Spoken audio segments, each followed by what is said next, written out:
Jorge Eliezer Pardo de Colombia, periodista, escritor, director de documentales para la televisión cultural colombiana, regresa a la literatura con su nueva novela, El pianista que llegó de Hamburgo, que forma parte de un quinteto llamado La frágil memoria. La historia de este inmigrante recorre nuestra nación de una manera maravillosa. Encuentra el amor y encuentra una guerra de la que él también estaba huyendo. Bienvenidos a nuestra cámara de papel.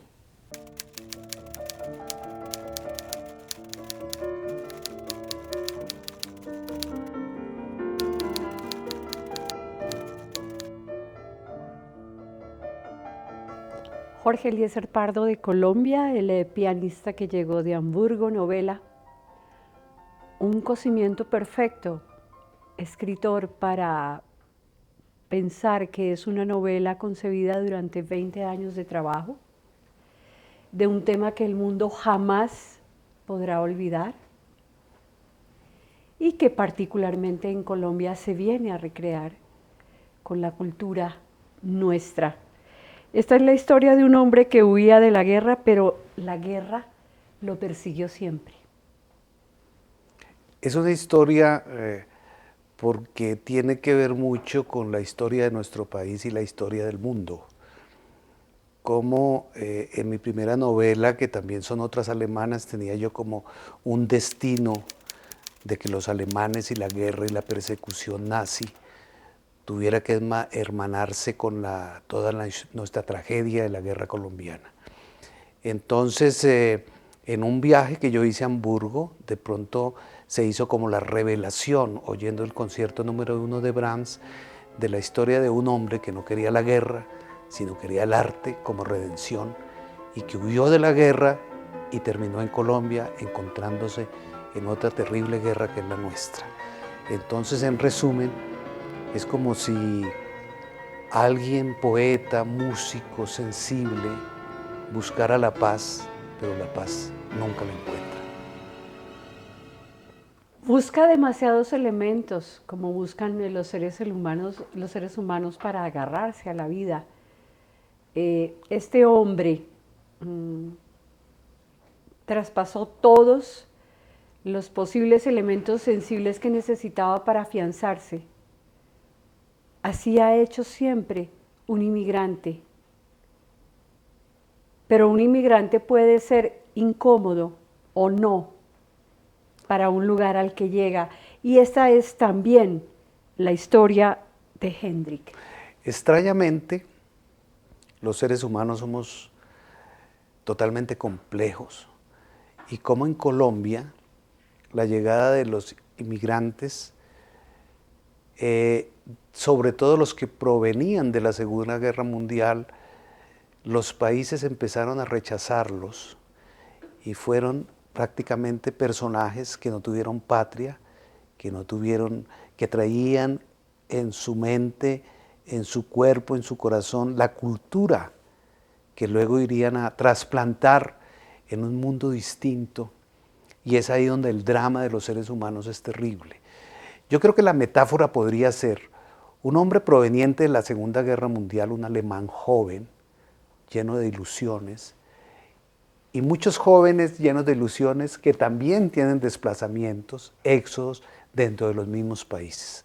El drama también de la emigración interna de nuestros países creo que debe empezar a contarse en la literatura como una forma de tejer la memoria de este país que es un poco amnésica. Se construyen todos los días códigos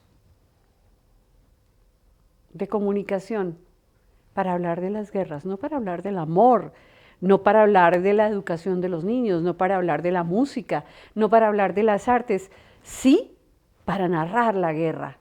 Pero curiosamente, escritor, la Segunda Guerra terminó hace mucho tiempo, no hemos terminado de narrarla y ya la humanidad suma muchas más que la literatura también debe sumar y que las formas de las expresiones humanas deben sumar. Pienso también que la literatura es la mejor forma de captar toda esa sensación de las guerras. La exigencia del género de novela es que debe meterse en la piel y más abajo de ella. Los múltiples decálogos que debe construir la que novela. tiene que ser polisémica, que tiene que ser una sinfonía de muchas cosas, de la soledad, del silencio, del amor, del erotismo, del paisaje. Todo eso tiene que converger en una historia que fundamentalmente no se vuelva en una serie de datos de la guerra, sino una serie de datos o de vida, de sentimiento de los personajes que tienen que estar inmersos en la guerra. Y eso, yo creo que el novelista no se traza eso como un esquema de decir voy a contar esto, voy a inventar unos códigos. No sé, es como el acto mágico de la creación, como pienso yo que puede ser la música, la pintura, el arte en general. Viven demasiados personajes paralelos a Hendrik. Viven todos sus afectos. Vive los amigos que consiguió.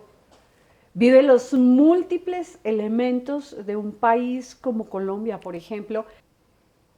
Y de esta manera, este hombre se posa en cada uno de los lugares, inclusive hasta llegar a una ciudad y hablar de una calle pavorosa como existen calles pavorosas en ese conglomerado que hoy habitan los hombres que se llaman las ciudades. Yo creo que los personajes buscan a los autores, no los autores crean personajes.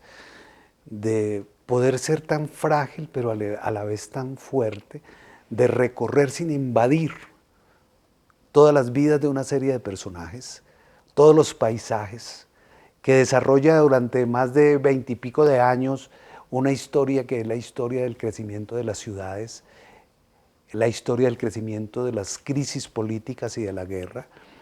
Entonces, en ese sentido, en esa novela, donde hay unos recursos narrativos y expresivos que yo creo y lo han ya identificado, el escritor no los trazó como tales, sino el mismo personaje llevó al escritor de la mano hasta esos recónditos sitios de las grandes ciudades que se llaman las ciudades de la miseria, esos sitios donde va toda la basofia, entre comillas, humana, y donde este personaje termina allí, viendo ese panorama triste que en muchas ciudades existe, ¿no? En todas las grandes ciudades.